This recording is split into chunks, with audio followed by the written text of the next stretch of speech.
Hola, ¿qué tal? ¿Cómo les va? Bienvenidos a un nuevo podcast de Quinto Cambio, por supuesto, como siempre, en este podcast de equipos históricos con el gran Nacho de Tito. ¿Cómo estás, Nachito? ¿Qué haces, Dani? ¿Todo en orden? ¿Todo bien?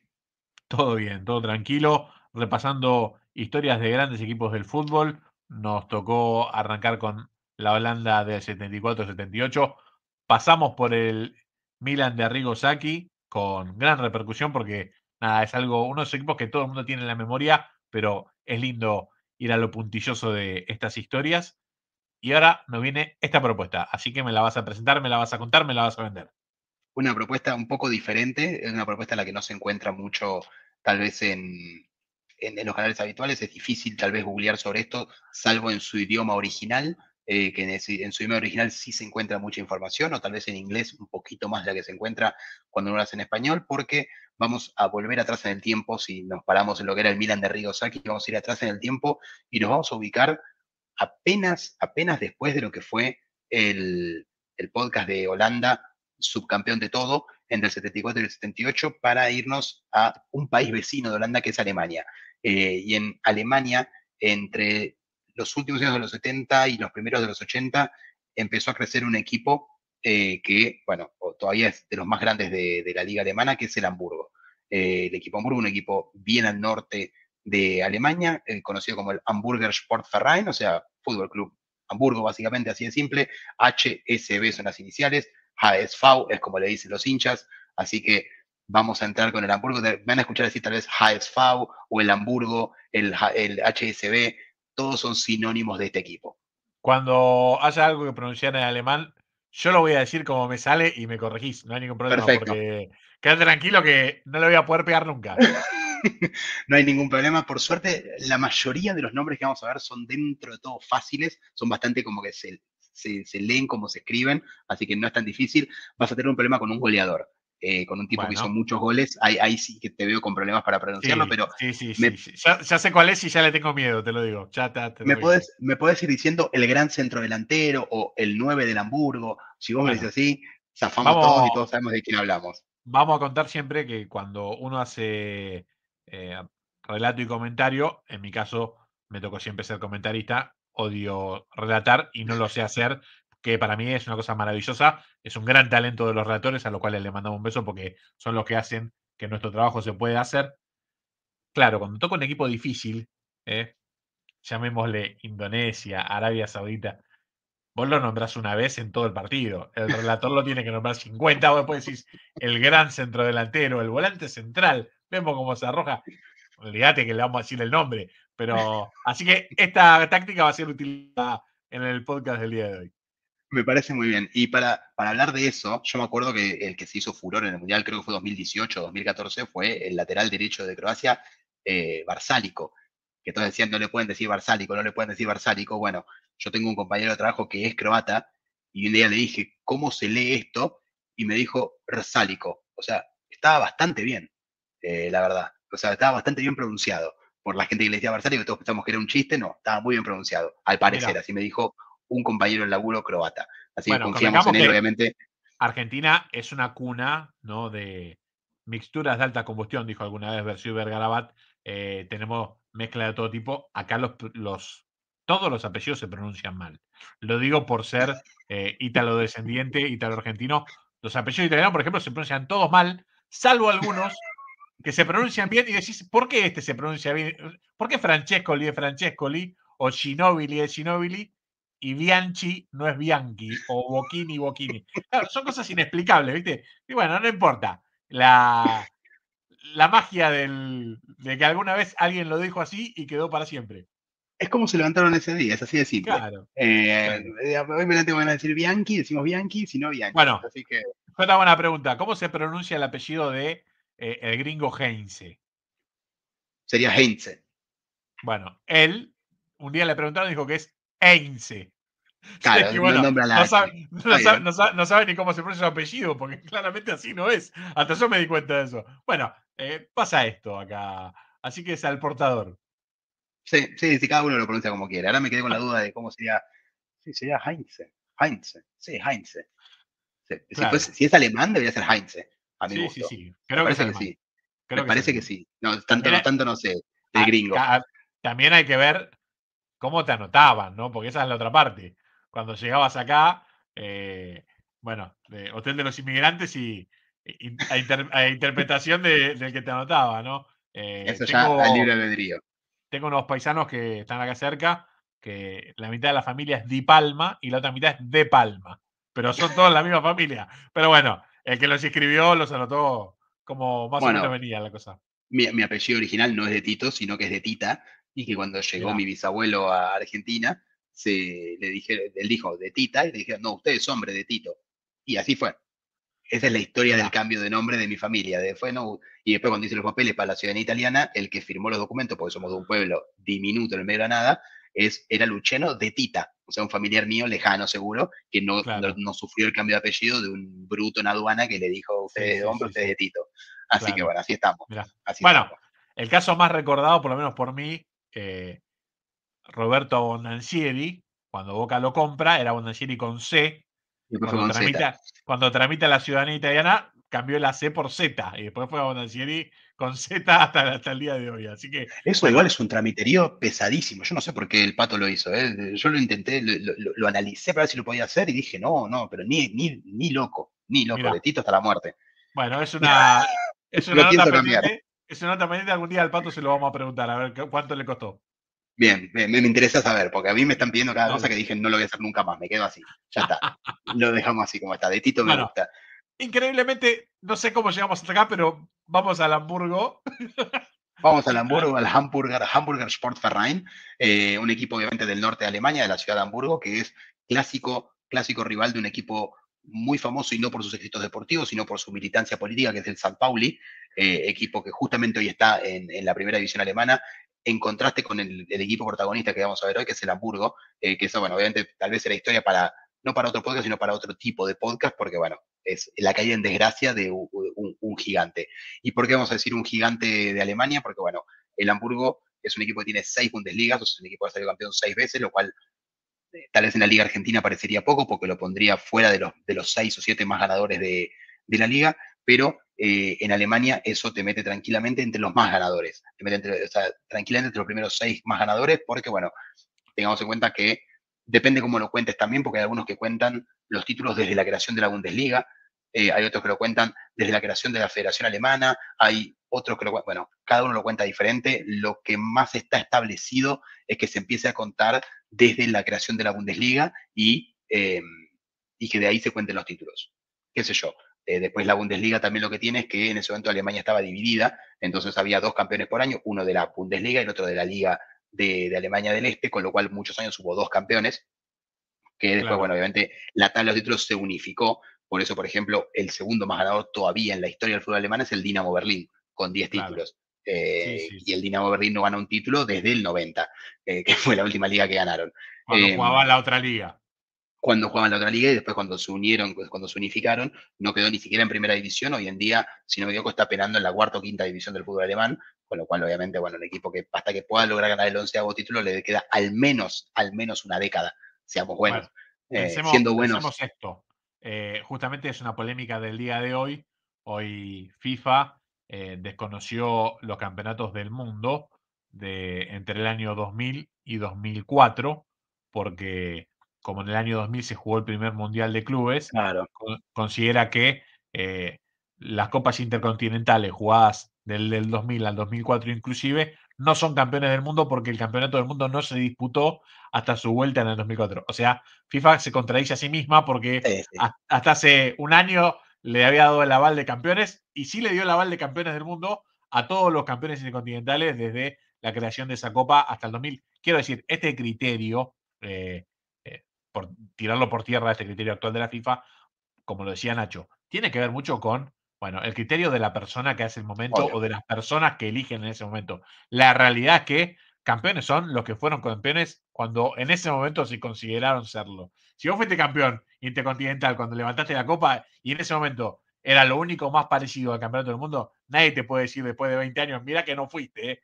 Bueno, lo mismo va para cualquier campeonato o Copa de Alemania. La ganaste en justa ley, bueno, fuiste campeón, tenés que ir a, el palmarés tiene que tener esa copa o ese campeonato. Totalmente. Hoy en día, como te decía, tenemos muchos equipos que están en el top de títulos de Alemania, que no están ni siquiera en primera división y otros que no existen más. Pero bueno, Como así Alumni era. acá, por ejemplo. Como alumni acá, exactamente. Claro. Está el Dinamo Dresden, está el Dinamo Berlín, después está el Nuremberg, que es el tercero que más campeonatos ganó y está en segunda división hace muchísimo tiempo. El equipo que justamente hoy tiene como ayudante de campo a Javier Pinola y de entrenador a un hombre no muy querido en Argentina como Miroslav Klose, no querido porque haya hecho algo malo, sino porque sí menos hacía goles, pero una rivalidad deportiva. Pero bueno, el Nuremberg es otro de los máximos campeones. Después está el Schalke otro equipo que está en segunda división también, lo vemos ahí con 7 campeonatos, pero el Schalke nunca ganó una Bundesliga. La Bundesliga se inventa en el 63 y los 7 títulos que tiene Schalke son anteriores. Entonces la burla que hay siempre al Schalke, que se considera uno de los equipos más grandes del fútbol alemán, es, también vos tendrás tus 7 títulos, estarás tercero o cuarto en la lista histórica, pero nunca ganaste la Bundesliga. Era como hasta Claro. hace poco el chiste con el El Liverpool, que el Liverpool, claro, Liverpool el nunca había Liverpool. ganado la Premier hasta que llegó Klopp, Sí, sí, que sí. había ganado un montón de ligas, pero nunca la Premier. Bueno, Incluso había vuelto a ganar la Champions, pero no había podido ganar la Premier. claro, Una contradicción en sí mismo, pero bueno, increíble. terrible. Terrible, había ganado un montón de títulos internacionales y todo, nunca había podido ganar la liga local. Bueno, el fútbol alemán tiene mucho de esto, si uno se investiga, la verdad hay libros muy interesantes para leer sobre el fútbol alemán, sobre todo en la época de, de la separación. Yo tengo mucho lo que van a escuchar acá, estás en un libro que se llama Una nación dividida, un libro excelente que me regaló mi esposa porque me dijo, sabía que te gustaba el fútbol, sabía que te gustaba Alemania, encontré un libro de fútbol en Alemania, te lo regalé, un regalo excelente, la verdad, la pegó por los dos lados, así que vino bárbaro.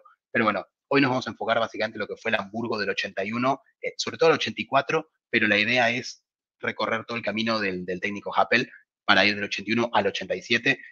También la mala suerte para el técnico también es austríaco, con lo cual el nombre también va a ir en alemán, pero es bastante fácil, es Happel, no es muy Happel, difícil, simple, cortito y al pie. claro. Es casi como la aplicación de cita Happen, pero este es Happel. Exactamente, es como la explicación de Cita Happen, pero en vez de la L, Perfecto, de la N, la L. Y listo. perfecto. Muy Así, bien, lo simple, tenemos. corte y al pie. Bien, Dani, gracias por la aclaración. Ahí Eh, vamos.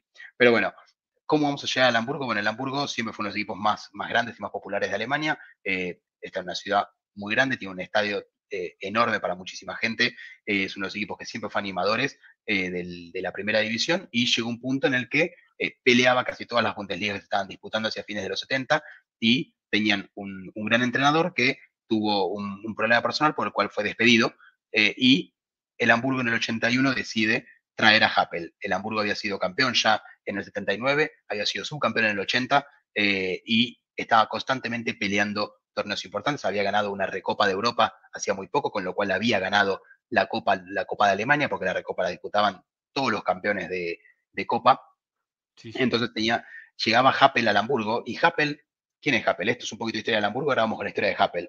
Happel fue, lo vimos hace un par de podcasts, el técnico de Holanda en el 78, para darnos una idea. Fue subcampeón del mundo con Holanda en el 78, un austríaco que cuenta con varios récords en su haber. Uno de ellos es haber sido campeón, uno de los 6 técnicos que fue campeón en 4 ligas europeas, la austríaca, la belga, la holanda y la alemana, y fue el primer entrenador en la historia del fútbol en salir campeón con 2 equipos diferentes de la Champions League, como lo fue el Feyenoord en 1970 y luego, como vamos a ver en un rato, el Hamburgo. Bueno, Un técnico dos récords impresionantes, ¿no? Porque impresionante. sobre todo para ese fútbol. Sí, Hoy quizás con el tiempo uno lo puede ver igualado. Recordemos que en aquel momento no se había jugado tanto, no se habían jugado tantas ediciones claro. de la Copa hasta, bueno, finales de los 70, principios de los 80. Sí, nada más todos los que lo igualaron ahora en esos récords son todos técnicos muy conocidos actuales. Está Ancelotti, Hitzfeld, Mourinho, Heynckes y Guardiola. Son todos técnicos Claro, que nosotros hemos visto dirigir en los 90 o que están sí. dirigiendo ahora todavía. Y Entonces, además en grandes clubes, que esa es otra trampa, ¿no? Porque vos exacto. vas a un equipo de punta y bueno, es muy difícil que no llegues a la final si dirigiste al Real Madrid o si dirigiste al Inter Obvio. o a la Juventus o al Barcelona o al Liverpool. No, y Bueno, te propongo también un juego, porque Happel también fue el primer entrenador en la historia en ser el primero el que gana la primer copa de ese club, porque gana la primer y hasta ahora única Copa de Campeones de claro, Europa en el Feyenoord y la primer y todavía hasta hoy única Copa de Campeones de Europa en el Hamburgo. Yo claro. no recuerdo a alguien que haya ganado la primera con cada club, ya sea Libertadores o Champions. A mí se me ocurre un solo ejemplo que te va a dar tiempo a vos a ver si lo adivinás, pero o si tenés algún otro ejemplo que se te ocurra ahora de alguien que haya ganado la primera copa con 2 clubes diferentes. Con dos clubes, y estoy pensando, ¿no? Pienso el Patón Bausa. El pero no Pato sé. Maus era mi único ejemplo. Era mi Bueno, único ejemplo con Liga de Quito y sí, San Lorenzo. sí, sí, pensaba, a ver, pensaba en Bianchi con la Copa de Vélez, pero después en Boca ya había sido campeón. Claro, sí. Y Gallardo después dirigió un es, solo club. sí, sí, sí, sí, es complicado, realmente no tiene, no tiene parangón, es complicado en serio. Lo que pasa es que además, eh, siendo bueno, que San Lorenzo haya ganado la Copa Libertadores con Bausa, eh, era algo que la historia mismo le debía a San Lorenzo, un club grande de Argentina, en algún Sí, momento le iba a caer, pero que la haya ganado con Liga de Quito, ¿no? Eso sí que fue un batacazo, sobre todo en esa época, sí, sí, en el donde 2008, sí, había, sí, sí. había clubes muy poderosos. De hecho, a ver, el mejor Boca de esa generación, uno de los mejores, se terminó quedando una fase previa, Sí. eh, porque Bueno, y Fluminense Liga elimina a elimina a Estudiantes. Boca. Claro, y Y Liga Liga, elimina, Liga elimina tal a cual. Estudiantes, que creo que el año Es que siguiente sale campeón de campeón América. campeón al año siguiente, sí, sí, tal cual. Sí, Y, aparte, a eli- ver, y un elimina a Liga San de Lorenzo, que San Quito, Lorenzo tenía armado para esa Libertadores. Tenía al tal Alessandro, a cual. Repecio, a Silvera, al Lobo Ledesma. Tenía un equipazo San Lorenzo. Sí, sí, sí, sí, que había eliminado a River.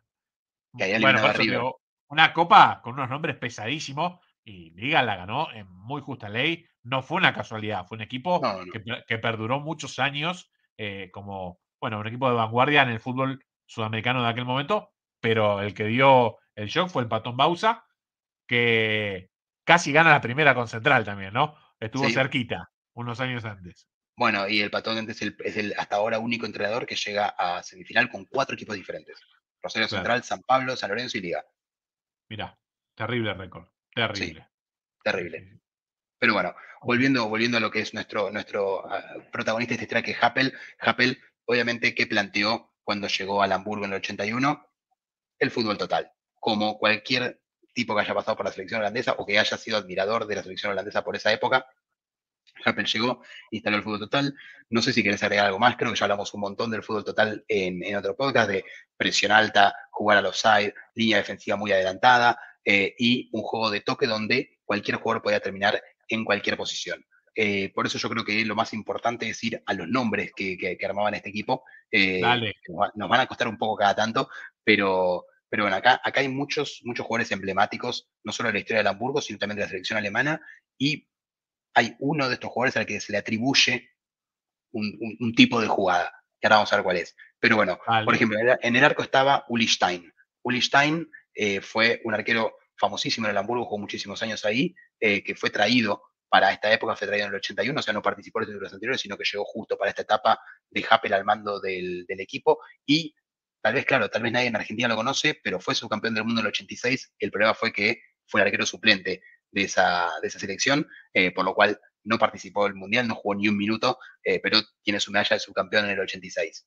Claro, el arquero De era Harold Schumacher, Schumacher, que era el gracias ídolo a del Dios. corredor. Era el ídolo del corredor por el tener el mismo apellido, pero no tenían nada que ver. Sí, sí. No, no, y Claro, gracias a Dios, porque el tercer gol que hace Argentina, cualquier arquero salía a torar a Burruchaga y le sacaba la pelota, el arquero ese se quedó clavado en el arco, menos mal, gracias a Dios, porque Burruchaga el último toque la tira bastante más larga de lo que debía, creo. sí, Eh, sí, es pero bueno, cierto. mejor que Schumacher se quedó en el arco, tal vez Uli Stein salía a presionar y no teníamos la segunda Copa del Mundo en Argentina, así que gracias Schumacher y gracias Uli Stein por no ser mejor que Schumacher en ese momento. Eh, Después tenemos, obviamente, a un jugador que estuvo un año de estos, pero obviamente no en su mejor nivel, que fue Franz Beckenbauer. Franz Beckenbauer, entre el 80 y el 82, jugó en el Hamburgo. No jugó mucho, en esa época se jugaban alrededor de 45 o 50 partidos por temporada. Beckenbauer solo jugó 18 en cada una de esas dos temporadas, con lo cual no fue pieza clave. Él ya venía de jugar en Estados Unidos, había vuelto al Hamburgo un par de años y luego se volvería a ir a Estados Unidos, con lo cual fue en el ocaso de la carrera de Beckenbauer como jugador, pero sin lugar a dudas dejó ahí un pupilo, como lo fue Dietmar Jacobs. Jacobs, en realidad se pronuncia Jacobs, que era un central que llegó al Hamburgo a los 26 años y terminó retirándose en el Hamburgo con 36 años, 10 años después. Un central poderosísimo, con mucho cabezazo y con un gran juego, que era lo que le servía a Happel para salir desde el fondo de manera limpia. Porque Jacobs había debutado en clubes de menor envergadura, en clubes de segunda y tercera división, como volante central, con lo cual el dominio del balón y la visión de campo de un mediocampista la tenía, y jugando más como líbero podía ser la primera arma del Hamburgo para salir jugando. Me quedo con el dato de Franz Beckenbauer, ¿no? Porque uno lo tiene a Franz, bueno, siempre pegado al Bayern Múnich, equipo del que fue dirigente, presidente y todo, la experiencia en Estados Unidos con Pelé, cuando se intentó colonizar por primera vez el fútbol americano, Giorgio Chinaglia, Pelé, por supuesto, Beckenbauer, tantos otros que fueron a intentar poner el fútbol de moda en los Estados Unidos, lo lograron por un tiempo corto. Cuando se acabaron las estrellas, se acabó el fútbol en la Liga Americana, que, bueno, como alguna vez repasamos, no tenía liga profesional hasta que estuvo obligado a crearla para que le dieran la sede del Mundial 94. Pero es interesante esto, ¿no? Que haya pasado por otro equipo grande de Alemania, Frank Beckenbauer, es algo que por ahí no sabe mucha gente, no está tan marcada la carrera futbolística de un jugador que está muy identificado con el Bayern y además con la selección alemana. Creo que esa es Sí, la camiseta que tiene más pegada el gran Franz Beckenbauer, que es de los pocos en la historia que podemos nombrar en el cuadro de honor de haber sido uno de los más grandes jugadores de la historia y uno de los grandes entrenadores de la historia, sí. algo que también es muy difícil de repetir porque, bueno, haber ganado la Copa del Mundo como entrenador y como jugador no es para No, muchos. no muchos lo logran y Beckenbauer además, estamos hablando entre el 80 y el 82. En el 86 ya dirigió la selección. O sea, Claro, estamos sí, sí, hablando, sí, uno lo asocia a Beckenbauer con, si en el 86 y en el 90 era técnico, no puede estar jugando, dirigiendo una final del mundo. En el claro. 82 no puede estar jugando. ¿Qué jugador 4 años antes de ser técnico en una final del mundo estaba jugando? Con Scaloni. Scaloni en el No, 2018 no, no estaba jugando. igual. Entonces, fue un retiro y de repente selección y ya a la cúspide como entrenador. Fue todo muy rápido para Beckenbauer. Sí, sí, sin dudas. Creo que haber sido tan precoz en todo le permitió la vida esa que le vimos, ¿no? Ser presidente de su club, bueno, todo lo que sabemos de la carrera de Beckenbauer es haberlo hecho muy joven. No es casualidad, estamos hablando de que en el 86 era entrenador, en el 66 era una de las figuras de Alemania, cuando era muy joven. Entonces, un, un precoz y un jugador de esos que vivió para el fútbol, ¿no? No podía Sí. ser otra cosa porque no hay nada más maravilloso que cuando ves a un exjugador que después es entrenador, que después es dirigente. Bueno, ahí te das cuenta la locura que tiene por este deporte porque no se podía despegar de la pelota. Sí, sí, murió, bueno, falleció muy temprano este año Beckenbauer y era presidente del Bayern Múnich.